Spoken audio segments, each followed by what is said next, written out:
Taste the Daily. 2026ஆம் ஆண்டு அதிமுக ஆட்சி மலரும் என்று அதிமுக முன்னாள் அமைச்சர் சி விஜயபாஸ்கர் பெருமிதம் தெரிவித்தார்.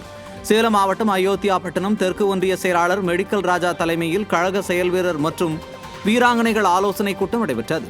இந்த நிகழ்ச்சியில் முன்னாள் அமைச்சரும் கழக அமைப்பு செயலாளருமான விஜயபாஸ்கர் மற்றும் சேலம் புறநகர் மாவட்ட செயலாளர் இளங்கோவன் ஆகியோர் சிறப்பு அழைப்பாளர்களாக கலந்து கொண்டு கழக நிர்வாகிகளுக்கு ஆலோசனைகளை வழங்கினர். தொடர்ந்து மாற்றுக் கட்சியை சேர்ந்தவர்கள் முன்னாள் அமைச்சர் விஜயபாஸ்கர் முன்னிலையில் அதிமுகவில் தங்களை இணைத்துக் கொண்டனர். இதையடுத்து அண்ணா தொழிற்சங்க ஆட்டோ ஓட்டுநர்கள் தகவல் பலகையை திறந்து வைத்து அவர்களுக்கு இனிப்பு வழங்கி வாழ்த்துக்களை தெரிவித்தார். இந்த நிகழ்ச்சியில் ஏற்காடு சட்டமன்ற உறுப்பினர் சித்ரா, புறநகர் மாவட்ட அம்மா பேரவை இணை செயலாளர் அருண்குமார் மற்றும் ஒன்றிய கழக அவைத் தலைவர் ரவி உள்ளிட்ட அதிமுக நிர்வாகிகள், தொண்டர்கள் என ஏராளமானோர் கலந்து கொண்டனர். இந்நிகழ்ச்சியில் பேசிய முன்னாள் அமைச்சர் விஜயபாஸ்கர் அதிமுக பொதுச் செயலாளரை நம்பி கப்பலில் பயணிப்பவர்களை அவர் கரை சேர்ப்பார் என்று தெரிவித்தார்.